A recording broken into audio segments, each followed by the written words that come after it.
Olá, bem-vindos. Eu sou a Camila, cientista de dados, engenheira de inteligência artificial. Estou me graduando em engenharia de software e, nesse momento, passando pela trilha de aprendizado para tirar a certificação AI Practitioner. Eu já tirei da Microsoft e agora quero tirar da AWS. Então, te convido, se você tem interesse na certificação AI Practitioner da AWS, tenho certeza que esse vídeo vai valer a pena para você, então te convido a acompanhar toda a série da certificação AWS, tá bom? Então, vamos lá. Deixa eu abaixar aqui minha câmera. Vamos falar nesse episódio, dentre outras muitas coisas, sobre o ambiente SageMaker, né? No outro episódio, a gente falou um pouquinho sobre os ambientes, as ferramentas que a gente utiliza para cada ciclo de vida do aprendizado de máquina. E nesse, falaremos aí mais coisas sobre o SageMaker. Uma delas é o ambiente do SageMaker, que é o estúdio, tá? O estúdio é a opção recomendada para acessar o SageMaker, tá? Então, você vai lá, abre o SageMaker Studio, tá? Que é uma interface para o usuário, né? É uma UI baseada na web que fornece acesso a todos os recursos e ambientes do SageMaker. Então, de primeira, ó, lá no outro episódio, a gente já tinha falado sobre o Experiments, não é? Olha, o Experiments está aqui. O que é isso? É o estúdio SageMaker. Essa interface aí, baseada na web, ela te dá esse ar de que você pode desenvolver tudo ali acessivelmente, né? Então, vai te dar acesso a todas as ações que você pode usar no ciclo de vida, né, do ML para desenvolver os aplicativos de ML, como preparar dados, implantar, treinar, monitorar, né? Então, você vê aqui que tem todos os, Git, tudo que for necessário, ó. Aqui o low code, no code, que a gente tinha falado do Canvas, né? Tá aqui super na mão. O Studio Classic, não tem aqui a continuação, mas é o Classic, né? Para você ir lá e fazer as suas programações. Data, que é os dados, o AutoML, para você ir lá e puxar, né? As cordinhas e colar cada passo, um step junto, após o outro, né? O Experiments, Jobs, Pipelines, modelos, o Jumpstart, que já tem modelos pré-treinados ali e muito mais, tá? Aplicações que você tem ali. O Jupyter Lab, que é uma ferramenta para você desenvolver os notebooks, códigos e dados no Jupyter. O Canvas, que é aprendizado de máquina sem código, para gerar previsões sem precisar escrever nenhum código. O RStudio, que é esse daqui, um ambiente de desenvolvimento integrado para a linguagem R. Editor de código, que é esse aqui, baseado no Visual Studio Code, né? Outra opção aí para quem quer desenvolver código e notebook. Aí você vai ter acesso a milhares de extensões, né? Compatíveis com o VS Code. Desse outro lado ali tem o ML automatizado, ó. São soluções automatizadas e pré-construídas, então tem o AutoML, tem avaliações de modelo, já está tudo ali já pré-configurado, e tem o Jumpstart. Vamos ver o que ele fala aqui. Jumpstart. Ele fornece modelos de código aberto pré-treinados para uma variedade de tipos de problemas para ajudar você a começar com Machine Learning. O AutoML está disponível no Canvas, tá? Pega isso então. AutoML está dentro do Canvas. Ele simplifica o desenvolvimento de ML ao automatizar esse processo de construção e implementação de modelo. As avaliações de modelo, que é o Model Evaluations, analisa os modelos de grandes LLMs ou IA generativa. Então, ele aqui está lidando com processamento de linguagem natural, tanto os LLMs como IA generativa, avaliando quanto à qualidade e responsabilidade do modelo. Perfeito? Então, beleza. Vamos lá para falar sobre fontes de modelos de ML. O que seria isso, né? Fontes de modelos de ML. O SageMaker suporta modelos pré-treinados, não é? Algoritmos integrados e também imagens personalizadas do Docker. Essa imagem não é um print, né, do Docker, mas sim imagens de configurações, né, de containers ali no Docker. A seguir estão algumas maneiras de usar o SageMaker para criar o seu modelo de ML. A gente pode usar com modelos pré-treinados, que exigem um mínimo de esforço, e são modelos prontos para implantação ou para ajuste fino e implantação, usando o Jumpstart. Beleza? Então, assim, você pode usar para criar seu modelo. Também pode usar quando você quer modelos integrados, disponíveis no SageMaker que está pré-treinado, mas exigem mais esforço e escala se o seu conjunto de dados for grande e forem necessários recursos significativos para treinar e implantar esse modelo, tá? Se não houver uma solução integrada que funcione, você tenta desenvolver uma que usa imagens pré-fabricadas para ML e estruturas de aprendizado profundo para estruturas suportadas, que tenha já ali bibliotecas, que já tem ali imagens pré-fabricadas, né? Como Scikit-learn, o TensorFlow, o PyTorch, o MXNet, o Chainer, tá bom?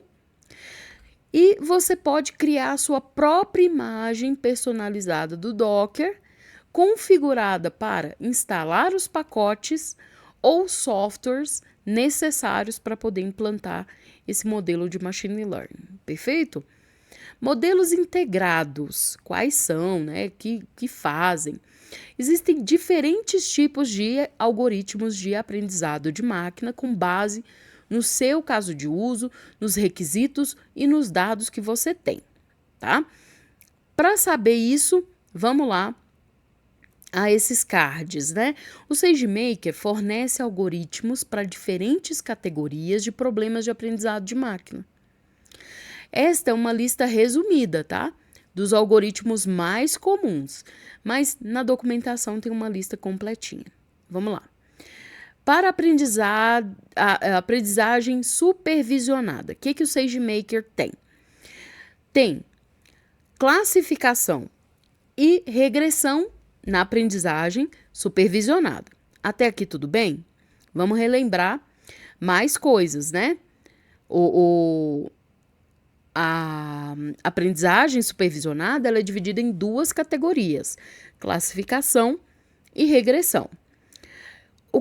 Quais são os algoritmos que eu posso usar para esse tipo de problema quando eu tenho um problema que resolve com aprendizado de máquina, que seja classificação ou regressão. E eu tenho dados para isso também.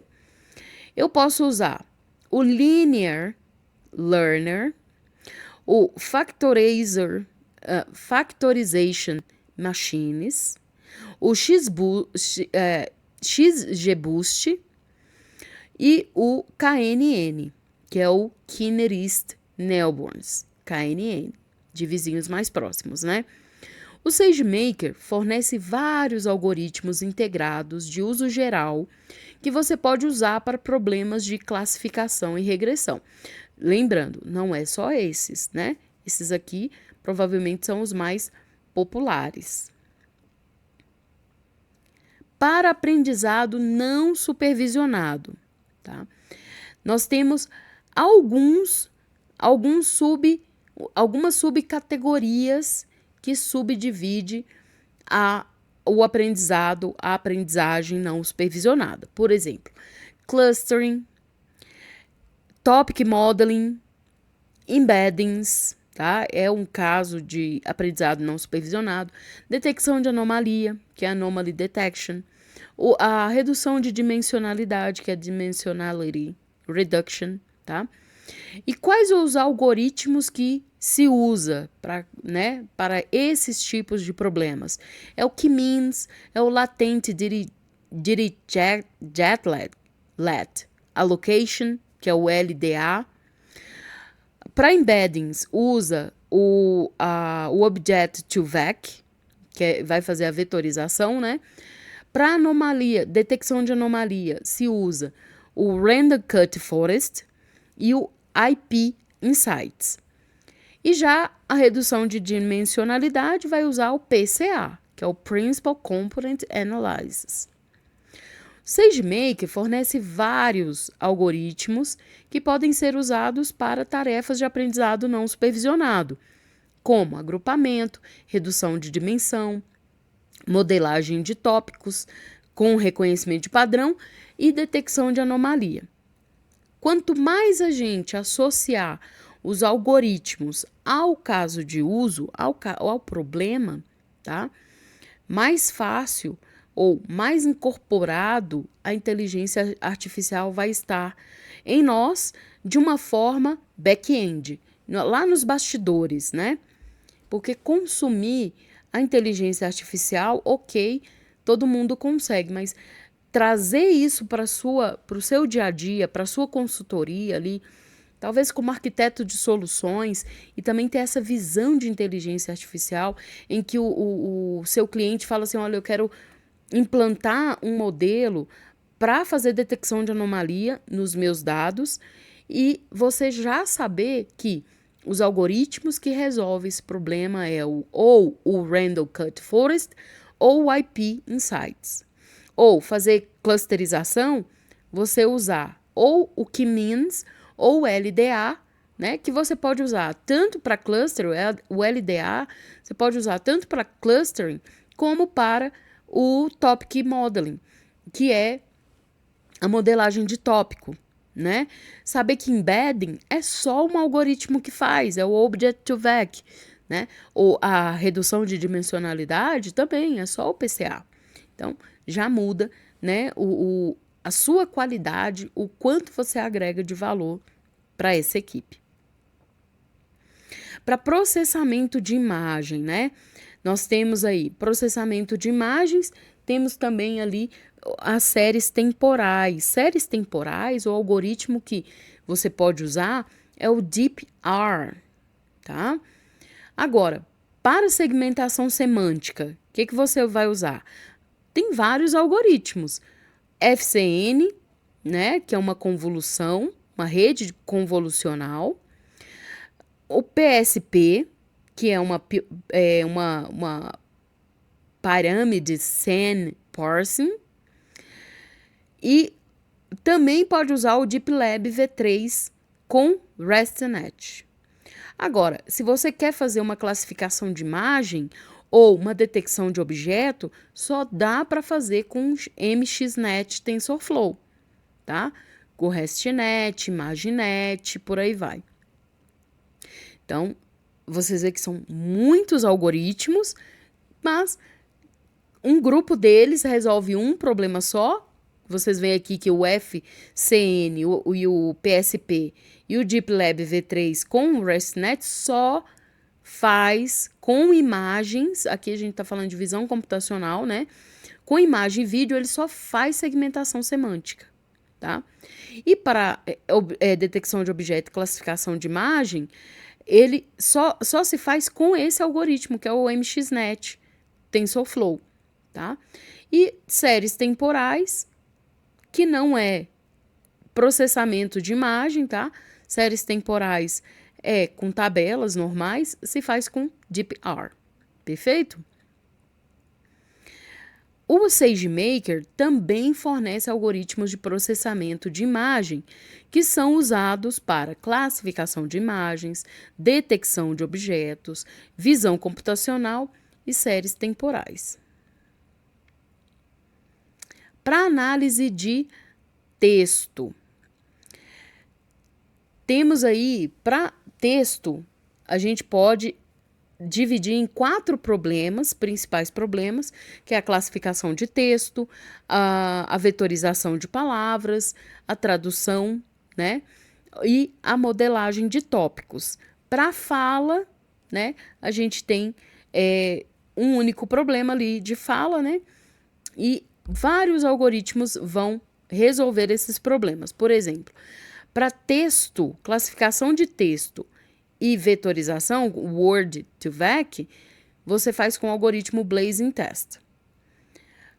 O Machine Translation se resolve com Sequence to Sequence. O Topic Modeling se resolve com 2 algoritmos, que é o LDA e o NTM. Muita sigla, é muito algoritmo, a gente não precisa saber de cor, perfeito? Mas quanto mais a gente tiver familiarizado ou ter esses prints, né, dessas telas aqui para nossa consulta pessoal, na hora que estivermos lá com o cliente ou projetando e planejando, né, levantando ali, depois de levantar os requisitos, saber que temos como resolver o problema, com qual, né, algoritmo a gente vai resolver aquele problema, melhor é, né, para o nosso dia a dia. E a fala se resolve também com o algoritmo Sequence to Sequence. Então, o SageMaker também fornece algoritmos adaptados para análise de documentos textuais, usados em processamento de linguagem natural, classificação e sumarização de documento, modelagem ou classificação de tópicos e transcrição ou tradução de linguagem. Vimos aqui que são muitos, né? Muitos algoritmos mesmo. Jumpstart. No Jumpstart, deixa eu ver aqui, só um minutinho, deixa eu ver quanto tempo já passou. Estamos bem, estamos aí com 17 minutos, então vou dar uma pausazinha aqui e vou conversar com vocês. Vou aumentar aqui um pouquinho. Se você chegou até aqui, né, eu vou te pedir para deixar seu like e se inscrever no canal, porque isso fortalece muito o que estamos fazendo aqui, que é trazendo conteúdo para quem quer tirar essa certificação também, né, e continuar a sua trilha, né, de aprendizado e de carreira. Posso contar com a sua ajuda? Então, vamos continuar. Então, continuando com o SageMaker Jumpstart, você pode implantar, ajustar e avaliar modelos pré-treinados dos hubs de modelos mais populares. Quais são esses mais populares? Perfeito? Eles são de código aberto, pré-treinados, de provedores líderes, né? A gente vê aí o Hugging Face, o Meta, o TensorFlow, né? O AI 21 Labs. Então, são modelos pré-treinados de provedores líderes para variados tipos de problemas, né? Que a gente pode aí começar a resolver os nossos problemas com aprendizado de máquina. Lá a gente pode treinar e ajustar incrementalmente esses modelos antes da implementação. Então, aqui não é só pegar e usar, você pode customizar, né? Claro. E também fornece modelos de solução que configuram a infraestrutura para casos de uso comuns, e notebooks de exemplos executáveis para ML com o SageMaker. Então, aí tem o Hugging Face, tem o Meta, tem o AI 21 Labs, o Stability AI, o Cohere, o TensorFlow e tem muitos outros, né? Então, vamos ver como avaliar o desempenho de modelos de Machine Learning. Essa parte aqui, quem já fez a certificação, pessoal, disse que pega muito, tá? Falar sobre Bedrock, sobre SageMaker, sobre avaliação, tá? As métricas de avaliação usadas para cada tipo de problema, né? Para cada aprendizado de máquina. Então, se é classificação, se é IA generativa. Então, a gente vai aprender aqui sobre avaliações de modelo. A gente vai ver quais as métricas podem ser usadas para dois principais algoritmos de ML, que é classificação e regressão, tá? A avaliação ocorre depois que o modelo é treinado. Os dados que você usa são particionados, são divididos em 3 partes: treinamento, validação e teste. O conjunto de treinamento é para treinar o modelo. O de avaliação e teste são aqueles que a gente vai usar para avaliar o desempenho do modelo treinado, perfeito? Vamos ver aqui. Conjunto de validação. Então, para começar a avaliar como o modelo responde em um ambiente sem treinamento, comece observando os dados que foram separados como conjunto de validação. Você quer ter certeza de que o modelo generaliza para dados que ele não viu. O modelo ainda precisa ser melhorado antes de determinar que está pronto para produção. Então, esse aqui, ó, a maior parte do seu conjunto de dados vai ser para o treinamento. Você precisa do maior esforço dos seus dados, porque ele é o seu repertório, tá? Para dar para o seu modelo treinar e aprender. 10% vai ser usado para validar o modelo e mais outros 10% vai ser usado para testar esse modelo. Conjunto de teste. No conjunto de teste, depois que você melhora o modelo usando esses dados de validação, você está pronto para testá-lo uma última vez para garantir que sua qualidade preditiva atenda aos seus padrões. Perfeito? Ajuste o modelo. Olha lá, use esses dados para avaliar a qualidade preditiva do modelo treinado. O ajuste do modelo é importante para entender a causa raiz da baixa precisão do modelo. Esse entendimento é que vai guiar as tomadas de decisão corretivas. Se o modelo preditivo está subajustado ou superajustado, os dados de treinamento, observando, você pode determinar isso, se ele está subajustando ou superajustando, observando o erro de previsão nos dados de treinamento e nos dados de validação, perfeito? Então, vamos lá, ó. Superajustado ou sobreajustado é um overfitting e é quando o modelo tem bom desempenho nos dados de treinamento, mas não tem bom desempenho nos de validação, de avaliação, perfeito? Isso ocorre porque o modelo claramente está memorizando os dados que viu e não consegue generalizar para exemplos não vistos, tá? É aquilo que lá atrás a gente falou sobre viés e variância, né? Ele aqui tem uma alta variância e um baixo viés, tá? Então, se ele tem uma alta variância, essa variância dele está alta, isso quer dizer que ele tem uma alta sensibilidade aos recursos dos dados, tá? Que foram apresentados ali. Mas ele não consegue fazer isso para outros, né? Para outros dados que ele nunca viu. Bom, deixa eu ver aqui. Quando ele está subajustado, ele está em underfitting e é quando o modelo tem desempenho ruim nos dados de treinamento.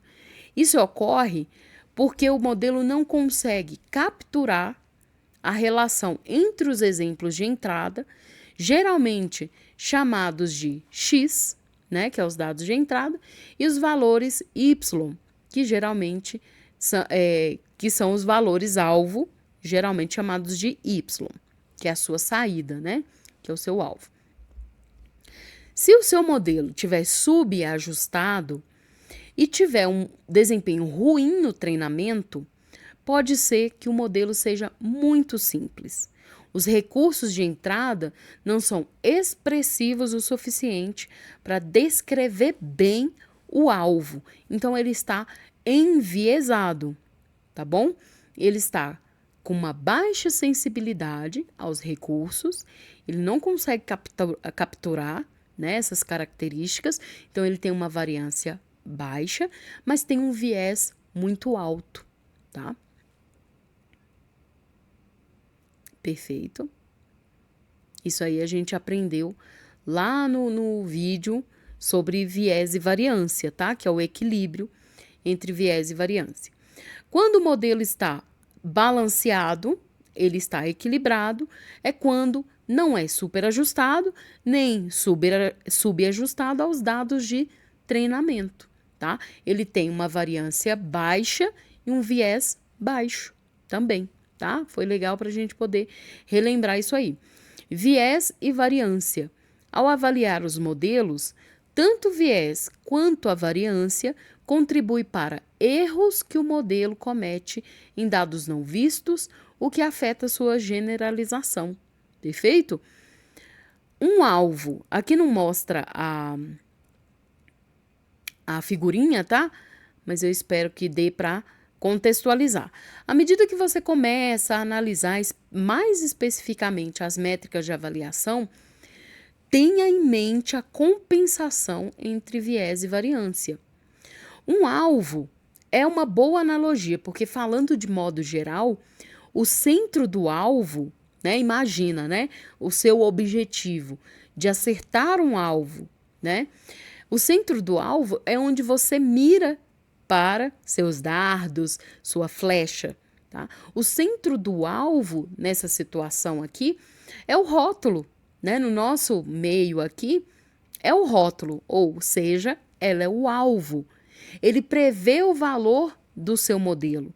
E cada ponto desse que você joga o dardo ou joga a flecha é um resultado que seu modelo produziu durante o treinamento. Ele tentou acertar o alvo que você deu, tá? Mas será que ele está conseguindo acertar? Então, pensa no viés como a lacuna entre o valor previsto, então a distância entre o centro do alvo e aonde ele acertou. Então, quer dizer, é o valor que ele previu e o valor real. Enquanto a variância descreve o quão disperso estão os valores previstos, tá bom? Em ML, o algoritmo ideal tem baixo viés e pode modelar com precisão o relacionamento verdadeiro. Por isso que se tiver com viés muito alto, esse modelo pode ser muito simples, ele não está conseguindo capturar ali as características que realmente representam aquela previsão para fazer uma previsão significativa, tá?